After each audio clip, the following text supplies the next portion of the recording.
Setelah saya jadi kiai dan penelitian, saya itu berkali-kali didatangi dokter, tentara, juga polisi. Mereka sering bilang gini, Gus saya ini dokter negeri. Saya ke NTT, ke Papua, karena saya muslim, berkebutuhan Islam, maka dibikinkan musola, dibikinkan masjid. Kalau kiai tidak bisa, bikin sendiri urunan mau narik siapa. Mau narik tarikan di jalan yang mau nyumbang siapa. Tapi kalau kebutuhan negara, karena tugas negara, ya difasilitasi negara dan tidak dianggap misionaris karena negara. Begitu juga di beberapa negara yang non-muslim kayak di Argentina, di Venezuela, itu ada masjid, ada kajian Islam ya karena duta besar. Dan itu aparat negara.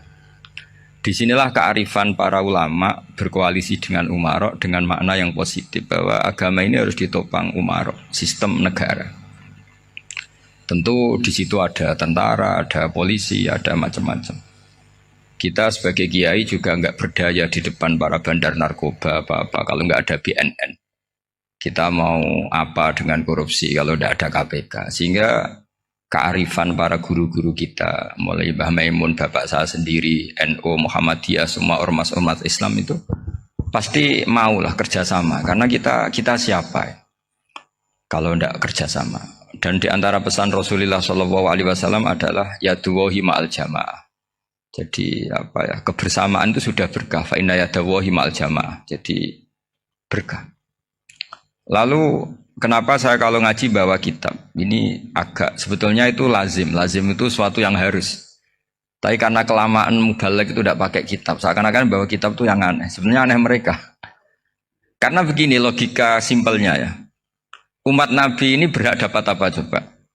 Berhak dapat warisan yang paling luhur, paling hebat, paling jernih. Apa itu Quran dan hadis? Pertanyaannya, siapa yang paling punya hak otoritatif untuk menerangkan Quran hadis? Ulama. Ulama yang mana ya? Yang kapabel, yang sudah diakui dunia kayak Imam Ghazali, Imam Bukhari, Imam Syafi'i. Artinya kalau kita tidak pakai materi itu ulama mendapat pikiran kita, bukan mendapat pikiran mereka. Saya ulang lagi, kalau kita tidak pakai materi yang otentik, yang orisinil, umat ini mendapat pikiran kita, bukan pikiran mereka. Maka saya berusaha supaya teman-teman atau semua umat Islam dapat pikiran-pikirannya Imam Ghazali, pikiran-pikiran Imam Bukhari, pikiran-pikiran Abul Qasim Al-Junaidi, kejernian-kejernian Abu Yazid Al-Bustami. Kejernian itu diantaranya adalah misalnya makalah yang menurut saya itu makalah yang super. Jadi untuk ngadepi krisis karena COVID atau karena apalah. Itu lama dulu sederhana sekali. Beliau-beliau punya rumus yang mungkin jarang didengungkan orang, tapi saya akan kampanye rumus ini. Al-istighna, hakikatul istighna, itu adalah al-istighna anis syai' labihi. Jadi pemenuhan kebutuhan yang sebenarnya adalah kita berusaha menghindari sebanyak mungkin kebutuhan yang sekunder, yang enggak penting. Bukan memenuhi semua yang kita inginkan. Jadi misalnya begini ya, kalau kita lapar, itu keinginan kita itu makan enak apa asal makan? Tentu jawabannya asal makan yang sehat. Tapi kalau nuruti nafsu kita, makannya yang enak, teman makan ya enak. Terus di warung yang favorit. Ini kan satu kebodohan. Kenapa untuk makan saja butuh definisi sekian banyak? Yang kita harus kecewa, warung favoritnya bisa sudah tutup. Atau kita ke sana harus macet. Ribet. Yang benar-benar arif dan bijaksana itu adalah al-istighna anisya. Sesuatu yang tidak mendesak itu jangan jadikan kebutuhan. Sehingga kalau kita puasa misalnya, semua makanan itu enak karena kita sangat lapar. Sehingga Abul Qasim Al-Junaidi ketika ditanya, ma'idamu to'am, lauk makanan itu apa? Jawabannya lucu, alju, lapar. Kalau kamu lapar ya semuanya enak. Ini sudah mulai hilang. Kita bilang makan enak itu ya sate, ya gulai, ya pizza yang kita senang. Akhirnya apa? Untuk nikmati nikmatnya Allah itu kita jadi ribet. Apalagi yang orang-orang fasik harus ditemani perempuan yang tidak halal misalnya, atau harus ada ajudan, ribet. Nah pertanyaannya, orang yang ribet sama yang nggak ribet itu pinter mana? Pinter yang nggak ribet. Nah ini kearifan-kearifan yang mulai hilang. Lalu siapa yang bisa mewarisi itu? Ya ulama. Jadi ulama itu cara berpikir sebenarnya simple. Makanya mereka sering kalau tahajud itu. Di antara makalah Sayyidina Ali paling terkenal. dan yang menjadikan beliau punya derajat yang luar biasa itu adalah kafani izzan antakuna li robban wa kafani fakhron an akuna laka abdan. Ya Allah, saya ini sudah begitu mulia, begitu terhormat dan sangat-sangat terhormat karena yang menjadi Tuhan itu Engkau. Jadi rumus pertama itu karena menjadi Tuhan itu Engkau. Hanya Tuhan yang abadi, Tuhan yang pertama, hanya Tuhan yang al-awwal. Coba ya Allah, kalau saya ini punya Tuhan Fir'aun, punya Tuhan mati jadi tontonan lagi, itu kerennya di mana coba? Andai kan kita punya Tuhan Fir'aun, atau punya Tuhan yang asal usulnya manusia, apapun hebatnya manusia itu, kita punya Tuhan manusia itu. Tuhan yang lapar, yang kalau nggak makan mungkin pingsan, mungkin bisa kena COVID, nanti Tuhannya diisolasi. Kayak apa? Makanya ketika Tuhan Allah menyindir ketuhanan selain Allah itu, Allah hanya menyindir dengan kalimat sederhana, kana yakulanit to'am, yang kamu tuhankan itu masih makan. Artinya kalau nggak makan ya lemes. Jadi lama-lama ada orang gini, alhamdulillah tadi Tuhan mampir ke saya, kelihatannya lapar, setelah tak kasih makan sehat lagi. Susah nggak punya Tuhan yang seperti itu. Beda dengan Tuhan kita. Tuhan yang nggak butuh makan, nggak butuh minum, al-qayyum, zat yang berdiri sendiri tanpa butuh yang lain. Al-awwal, sebelum ada langit bumi sudah ada Tuhan kita yaitu Allah. Bandingkan dengan Tuhan-Tuhan yang dipertuhan yang lain, yang adanya setelah bumi, misalnya Fir'aun dan sebagainya. Sehingga Sayyidina Ali pertama jadi kebanggaan apa? Kafani izzan antakuna li robban. Saya ini keren betul, karena punya Tuhan yaitu Engkau. Tuhan yang lahul asma'ul husna, Tuhan yang semuanya punya kebaikan, punya keabadian, punya keagungan. Terus wa kafani fakhron an akuna laka abdan, dan saya bangga sekali karena saya menjadi hambamu. Kalau saya jadi hambanya Pak Rektor ribet kan? Sudah tak hormati ternyata nanti tidak rektor. Ya kan ribet kan? Terus pokoknya ribet. Jadi budaknya manusia itu ribet.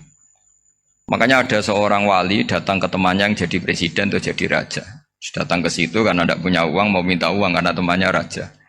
Setelah sampai sana ternyata temannya ini karena orang soleh pas berdoa, ya Allah saya minta ini, minta ini, minta ini. Terus si wali tadi pulang. Tanya, kenapa kamu pulang? Ternyata dia sama, masih minta-minta kayak saya. Jadi sederhana dia. Sama-sama minta kamu, minta zat yang kamu mintain katanya. Jadi dulu itu orang itu sebegitu dekat dengan Allah.